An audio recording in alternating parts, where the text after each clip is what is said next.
सुधीर, मला तुझ्याकडून माझं सर्वात आवडतं गाणं ऐकण्याची इच्छा आहे. चित्रपट जो बघेल ना त्यांच्या आठवणींना उजाळा भेटणार आहे, कारण अक्षरशः सगळी जुनी गाणी त्यात मूवीमध्ये तर जान जान असेल पूर्ण.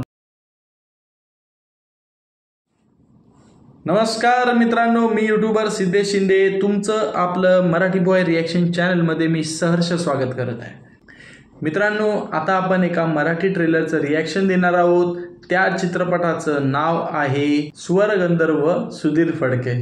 अर्थात तुम्हाला कळलंच असेल सुधीर फडके हे किती मोठं नाव आहे आपल्या मराठी इंडस्ट्रीमध्ये. आणि आता आपण अगोदर ट्रेलर पाहूया आणि त्यानंतर त्याबद्दल चर्चा करूया. चला मित्रांनो, व्हिडिओ सुरू करूया. बाबूजी, तुमच्या संगीत प्रतिभेला आणि स्वरातील आर्ततेला सलाम. नाही खर्चली कवडी दमडी. जे माझ्या मनाला भावतं ते माझ्या संगीतातून, माझ्या गळ्यातून उतरतं. तुमच्या समोर येत आहे सुधीर फडके. मी मुंबईहून आलो. मी गायक आहे, रेडिओवर गातो. तुम्ही एखादा गाण्याचा कार्यक्रम माझा करू शकता का? तुझं गाणं बिणं काही नकोय आम्हाला. सुधीर, तुझ्या जीवाचे तू फार हाल करून न घेता आता मुंबई सोडावी हा एवढाच एक पर्याय. तुझा गळाच आता तुला जगवेल. पदोपदी सोसलेल्या जाणीवेतून ती अर्थता माझ्या स्वरात उतरते. सुरेल चाल आणि उत्तम गायला सुद्धा. आजपासून प्रभातचा नवा संगीत दिग्दर्शक सुधीर फडके. सुधीर, मला तुझ्याकडून माझं सर्वात आवडतं गाणं ऐकण्याची इच्छा आहे. संघाबद्दल प्रेम, निष्ठा, विश्वास दाखवलायस ना, मग आम्ही सगळेजण तुला एकटे कसे काय सोडू? माझ्या राष्ट्रप्रेमाला ललिताबाईंनी कायम साथ दिली. श्रीधरचं काय करायचं ते मी बघते, पण मी तुम्हाला एकट्याला जाऊ देणार नाही, एवढं नक्की.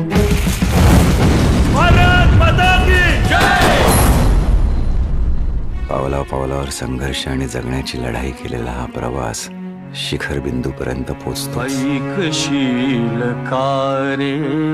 तुमच्या मनातलं संगीत ओळखून गाण्याच्या ओळी कागदावर उतरवण्यात मजा येईल. बाबूजी, तुम्ही पुष्कळ हिंदी सिनेमे देखील केले.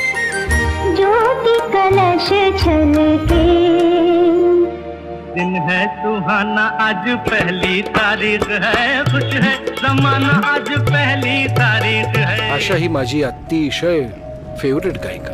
या सुखानू, या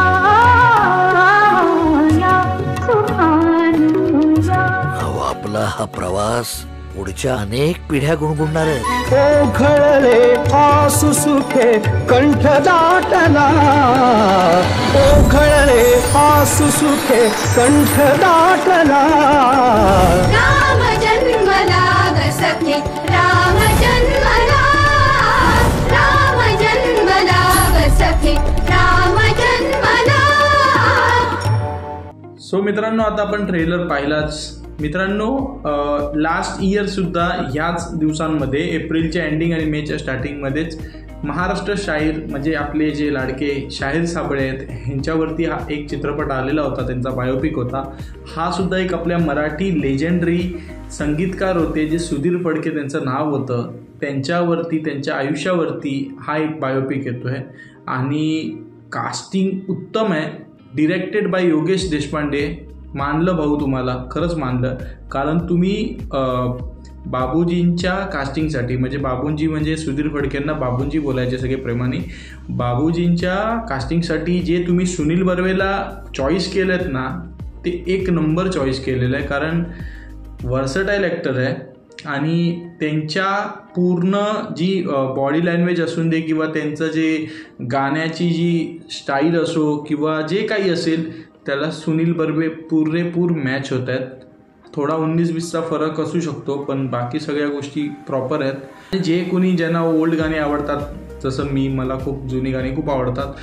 जर हा चित्रपट जो बघेल ना त्यांच्या आठवणींना उजाळा भेटणार आहे, कारण अक्षरशः सगळी जुनी गाणी ट्रेलरमध्ये दिसतात. मूवीमध्ये तर जान असेल पूर्ण. म्हणजे त्यांनी त्यांचा पूर्ण प्रवास, जीवन प्रवास दाखवला आहे. त्यांनी सुरुवात कुठून केली, त्यांचा मुंबईमध्ये आल्यावर स्ट्रगल कसा होता. आदिश वैद्य जे त्यांचं मला वाटतं यंग कॅरेक्टर करतात, जेव्हा ते टीनेज एजमध्ये मुंबई आलेले होते आणि त्यानंतर बाबूजींनी कसा स्ट्रगल केला, त्यानंतर पुढे उर्वरित आयुष्य त्यांचं कसं गेलं.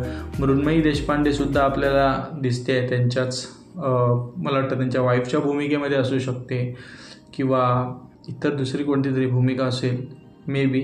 आणि आपल्याला इतर लेजेंडरी कलाकारसुद्धा आपल्याला त्यामध्ये दिसतात. जसं सुधीर फडकेंनी किशोर कुमारला सुद्धा कंपोज केलेलं होतं गाण्यासाठी. त्यांनी हिंदी गाणेसुद्धा केलेले होते सुधीर फडकेंनी.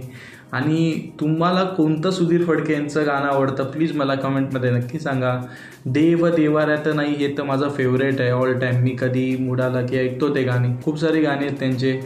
तुम्ही एका सीनमध्ये पाहिलं असेल, मे बी नोटीस केलं असेल, तर स्वातंत्र्यवीर सावरकरसुद्धा त्यांच्या एका शोला आलेले होते आणि त्यांनीसुद्धा त्यांना रिक्वेस्ट केलेली होती. त्यांचं आवडतं गाणं त्यांना ऐकायचं होतं बाबूजींच्या आवाजमध्ये. आणि बाबूजींनी जे गायलं आहे त्यामध्ये त्यांच्या डोळ्यात अक्षरशः पाणी आलेलं होतं. म्हणजे त्यांचा आवाज किती छान होता हे त्यातून आपल्याला दिसलं आहे. सो पाहू आता. हा चित्रपट येत आहे 1 तारखेला रिलीज होतो आहे मित्रांनो. 1 तारखेलाच आपला अजून एक मराठी चित्रपट येतो आहे, नाच ग घुमा. ॲक्च्युली मला आता वेळेअभावी त्याचा ट्रेलरचा रिव्ह्यू करता नाही येणार आहे. तुम्ही पाहू शकता मी एकाच दिवसामध्ये खूप सारे शूट्स करतो आहे, त्यानंतर एडिट करतो आहे. सध्या खूप वेळ भेटत नाही आहे, त्यातून कसं तरी वेळ काढतो आहे. सो मेहनत खूप घेतो आहे. त्यासाठी प्लीज चॅनलला सबस्क्राईब करा आणि बेल आयकॉन दाबायला विसरू नका. चला मग भेटू आपण पुन्हा नवीन एका व्हिडिओमध्ये. तोपर्यंत चांगलं.